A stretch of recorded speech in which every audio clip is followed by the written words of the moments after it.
le meilleur des mondes, où vous avez un État mondial avec des blocs continentaux unifiés, dirigés par un grand administrateur pour chaque continent. Et lorsque vous parliez de cette humanité indifférenciée, le grand administrateur du bloc européen porte un prénom et un nom particulier. Le prénom, il s'appelle Mustapha, le nom Meunier. Mustapha, prénom typiquement arabe, Meunier, nom typiquement français, mais il n'est plus arabe, il n'est plus français, il est un produit hors sol, produit du système, indifférencié. Et en 1931, cet ouvrage qui présentait donc un idéal d'État mondial avec une humanité subdivisée en 5 catégories entre les très intelligents, moyennement intelligents et puis ceux qui sont vraiment abêtis en fonction de manipulation génétique. En 1931, ce livre était, oui, un bon livre de science-fiction, mais en fait, il devait être rangé dans le rayon sciences politiques. C'est un programme politique. Et si j'ai le temps, je parlerai de Aldous Huxley, de ses origines et de son frère, Julian Huxley. Si vous me permettez, ou bien vous avez peut-être d'autres questions. Citez le livre. Vous n'avez pas cité le livre, Pierre. Alors, pour Aldous Huxley, c'est le meilleur des mondes. A Brave New World, qu'on achète à la Fnac à 7-8 euros, je crois, le bouquin, livre de poche. Alors, son origine sociale. Il appartenait à la haute bourgeoisie anglo-saxonne, qui était pour un État mondial, pour l'eugénisme, la sélection de l'être humain. Mais c'est horrible. Ce sont les faits. Et je vais peu à peu, vous allez voir, développer le truc. Et vous allez voir que des mots qu'on entend, on ne connaît pas les ancêtres. Aldous Huxley, donc, eugéniste, partisan de l'État mondial, etc. Aldous Huxley avait un frère qui s'appelait Julian Huxley, qui lui aussi, comme son frangin, avait la même mentalité, bon, État mondial, eugénisme, etc. Eh bien, c'est ce Julian Huxley qui a créé qui est devenu en 1946, ou 47, je ne sais plus la date exacte, le premier président de l'UNESCO. Et tout le monde connaît l'UNESCO en faveur de l'éducation, de la culture. Mais oui, parce que l'éducation, il faut formater les esprits d'une certaine manière, et évidemment, il faut formater d'une certaine manière en présentant des documents, des rapports qui vont canaliser dans le bon sens à eux. Comme par hasard, le premier président de l'UNESCO, c'est Julian Huxley, truc archi officiel. Je continue. On parle, vous savez, de cet institut qui s'appelle le WWF, archi connu, le World Wide Fund for Nature, enfin la protection de la nature. Le logo est un petit panda. Voilà. Les petits pandas, ils sont mignons, les petits pandas. C'est sympa. Et protection de la nature, toute personne censée, pour la protection de la nature, contre la pollution, de l'eau pure, un air respirable, la chose en elle-même est normale. Bon. Qui est le fondateur du WWF? Eh bien, c'est toujours Huxley, non? C'est toujours le Julian Huxley. Lui. Le même. Personne ne le connaît. Et en fait, la création de cet institut, il a un site internet, WWF, il suffit d'aller sur cliquer sur Histoire, on a tout l'historique avec le fondateur, Julian Huxley, pour vous dire, comme c'est pas un complot, il suffit de lire. Site officiel. Eh bien, le Julian Huxley, pourquoi il a créé cet institut? Dans le but New Age, vous savez, de divinisation de la nature, c'est-à-dire faire de la nature, on appelle ça Gaïa, la mère nature qu'on voit dans le film.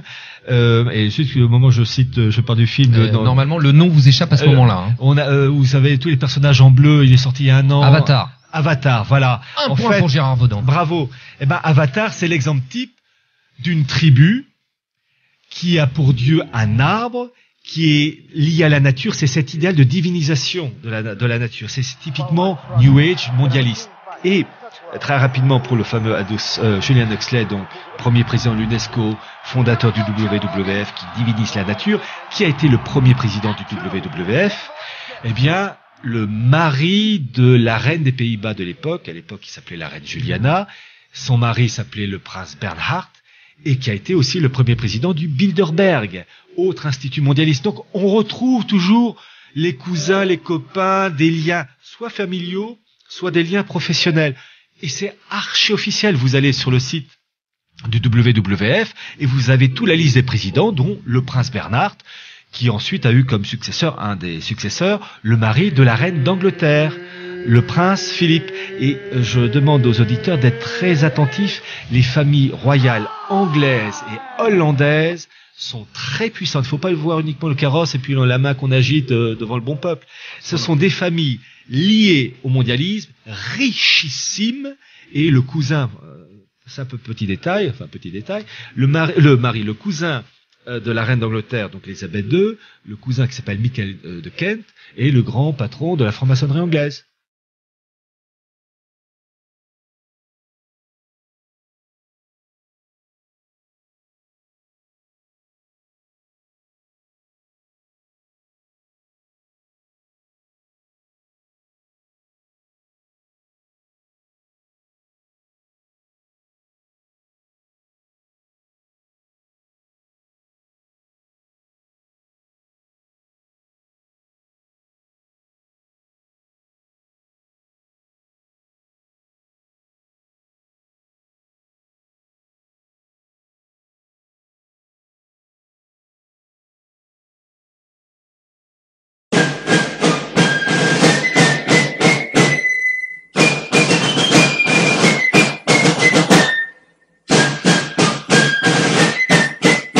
disons que d'abord la famille royale d'Angleterre, il y a deux familles royales à citer.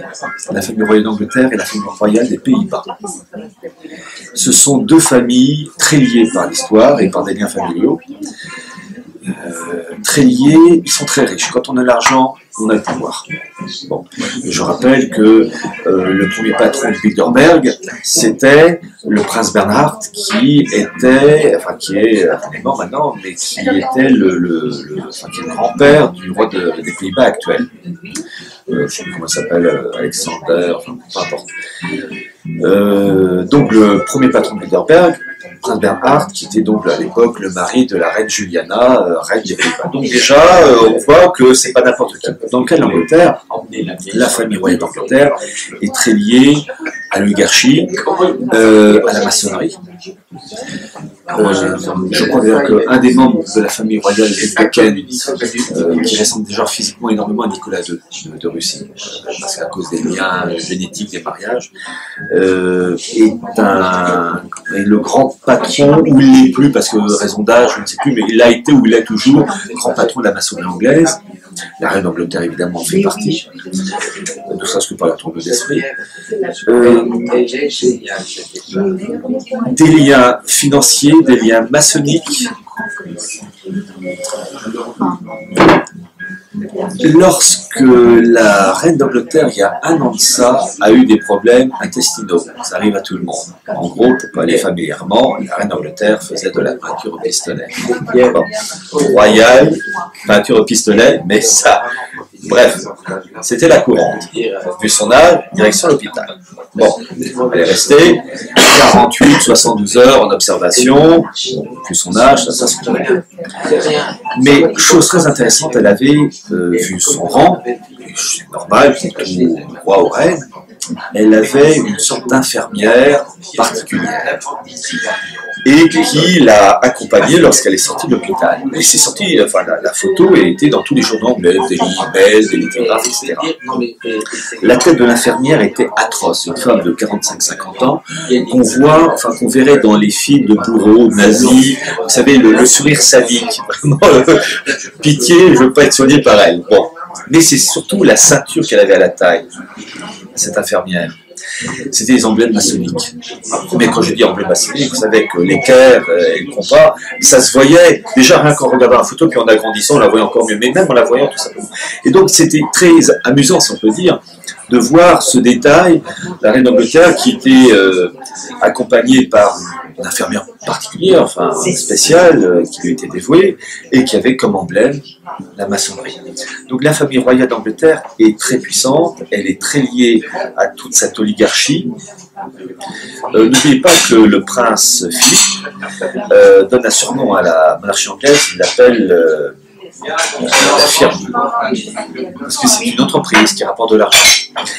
Ne pas oublier non plus que la famille royale d'Angleterre est liée au monde du judaïsme. J'ai eu l'occasion de parler dans des conférences du franquisme, Jacob Frank, au XVIIIe siècle.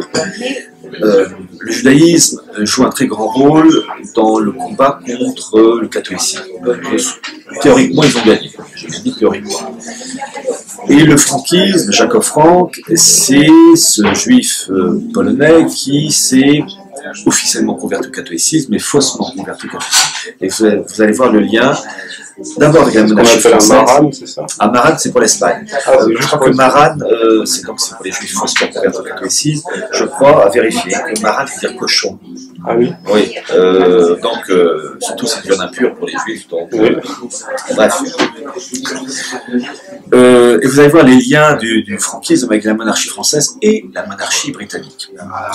Le Jacob Frank, donc juif faussement converti au catholicisme, a été suivi par des milliers et des milliers de personnes. Donc, des milliers de juifs se sont convertis faussement au catholicisme. Et dans leur perversion, parce que vous allez voir, c'est une perversion très grande, une perversion d'esprit, leur théorie c'est plus on fait le mal, mieux c'est. Et l'expression qu'ils utilisent, c'est la rédemption par le péché. Plus le mal est grand, raffiné, subtil, plus le bien sera, j'allais dire, en égale valeur. C'est une théorie complètement fausse. Le bien ne peut être fait et obtenu qu'en en agissant de manière positive. Voilà. Elle s'appuie sur quoi, cette théorie? La théorie déréglée de ces dirigeants talmudiques. Lorsque je cite Jacob Frank, en fait, le grand Manitou dans l'histoire, c'est un certain Isaac Luria, de Lyon Sacré, je crois que c'était le surnom qu'on donnait à un rabbin du XVIe siècle. Et pour ceux qui sont croyants catholiques, il y a un mot qui conviendrait pour ces gens-là, possédés par des démons. D'ailleurs, je rappelle que les quelques rabbins qui se sont convertis sincèrement au catholicisme, et donc qui n'était plus juif, et je pense au rabbin Drac, le rabbin Drac qui s'est converti au catholicisme dans la première moitié du XIXe siècle, et qui est devenu un catholique exemplaire, irréprochable, un homme d'une très grande valeur intellectuelle, il ne faut jamais oublier qu'il était exorcisé. Car ces gens-là sont marqués par une présence satanique. Donc l'Église dit toujours, fort bien, mais exorcisé. Ah oui, c'est le nettoyage à coup de javel. Hein. Là, je crois qu'il a même été exorcisé 2 fois. Hein. Bon. Par sécurité. Voilà, mais converti catholique de première main, de grande qualité, comme les frères Lehmann, comme Ratisbonne, vraiment remarquables, et des modèles. Bon. Dans le cas de Jacob Frank, dans leur théorie perverse, c'est la rédemption par le péché. Bon. Et tous ces gens-là ont eu des parrains lorsqu'ils se sont convertis et baptisés dans des églises, etc., cathédrales. Et le parrain de Jacob Frank, né dans les années 1760, 1708, je crois que c'est 61, 62, dans ces eaux-là, c'est pas n'importe qui, c'était le roi de Pologne, Auguste III. Et donc, malheureusement, Auguste III et les gens qui étaient autour de lui n'ont pas compris la duplicité du mouvement franquiste. Et ces gens faussement convertis au catholicisme ont été très souvent anoblis et ont eu de l'argent.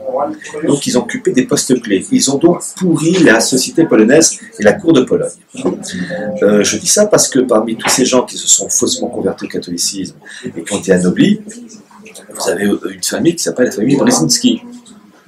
Et le descendant, Zbigniew Brzezinski, est un membre de la noblesse catholique polonaise à l'origine, hein, et il descend de ces pseudo-convertis franquistes. Donc ça permet de comprendre aussi la duplicité de ces gens-là qui sont apparemment catholiques, mais en fait qui ont une politique mondialiste et au service de la synagogue, parce que c'est ça le fond de l'histoire.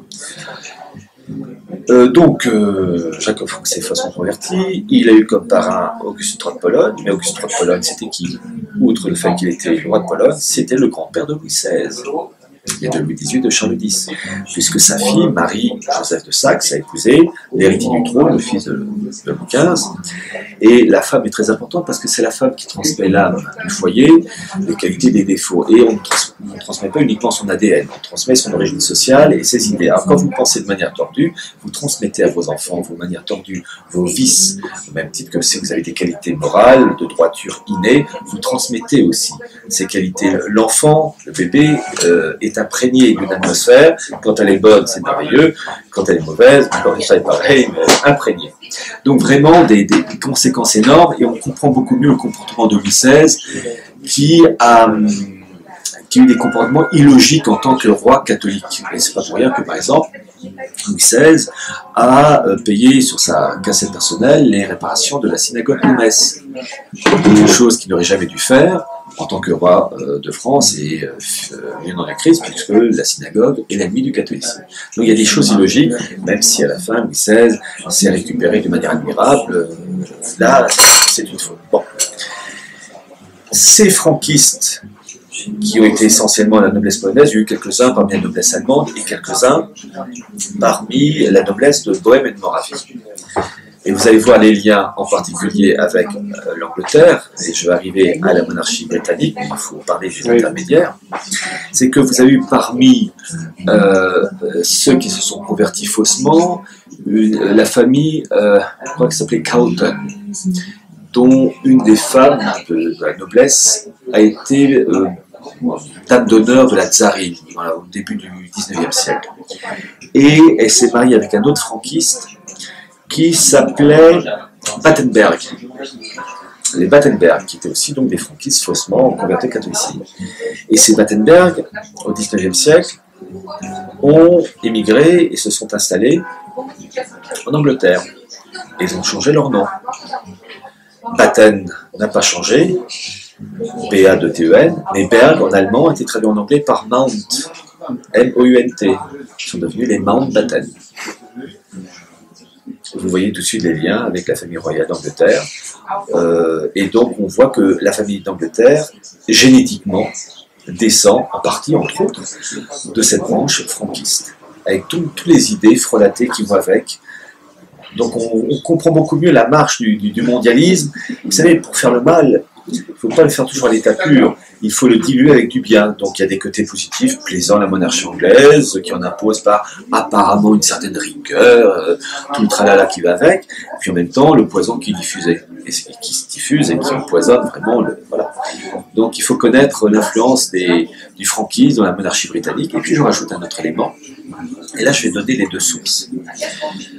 Il est dit que l'épouse de l'héritier du trône, le prince William, Kate Middleton, descend par sa mère d'une famille juive. Et dans la religion juive, on est juif par la mère. Vous avez des sites juifs qui disent que non, c'est faux. Et vous en avez d'autres, et un en particulier, les juifs orthodoxes, qui eux disent qu'au contraire c'est vrai. Alors c'est intéressant de voir que les juifs orthodoxes, qui sont très puristes, disent que Kate Middleton descend côté maternel de juifs, ce qui fait que la famille Goldsmith, je crois, c'est très intéressant parce que étant très puristes, dès qu'il y a de la moindre doute, moindre tâche, ils ont tendance à rejeter le truc. Si eux le disent avec fierté que elle est vraiment elle descend par sa mère d'une famille juive, l'héritier du trône, le petit Georges, elle est juive par sa mère. Et donc, toujours selon la tradition juive, ce serait l'héritier du trône d'un juif. Chose très intéressante. Donc, vous avez donc ceux qui disent non, pas du tout, qui disent non, non, c'est faux. Un courant juif qui dit que c'est faux. D'autres, comme les juifs orthodoxes, qui le disent. Donc, on balance entre les deux. Mais là où il y a une chose quand même très intéressante, et ça, c'est une chose officielle qui est archi-officielle, parce que là, tout le monde peut le vérifier. Lorsque Kate Middleton est allée accoucher, elle a demandé à accoucher dans l'aile de l'hôpital qui a été construit par un ancêtre juif qui s'appelle Lydon, je ne sais plus exactement le nom. Et ça, elle l'a demandé. On a envie de dire pourquoi accoucher à tel endroit de l'hôpital. Oui, parce que ça a été construit, et ça porte le nom d'ailleurs du fondateur qui a payé les... Voilà. Donc, si elle l'a fait, c'est qu'elle voulait peut-être parachever une lignée... voilà. Et donc, c'est très intéressant de voir les liens très profonds entre la monarchie britannique et le judaïsme. Je rappelle quand même que le sionisme a été reconnu par le gouvernement britannique avec, en arrière-fond, la famille royale britannique, avec en 1917 la fameuse déclaration Balfour, qui n'est pas... C'est pas Balfour à l'origine. Officiellement, c'est lui à l'origine de ce texte. Enfin, officiellement, mais réellement, officieusement, c'est Alfred Milner, qui était le bras droit de Cecil Rhodes et qui travaillait dans toutes ces oligarchies proches de la famille royale britannique.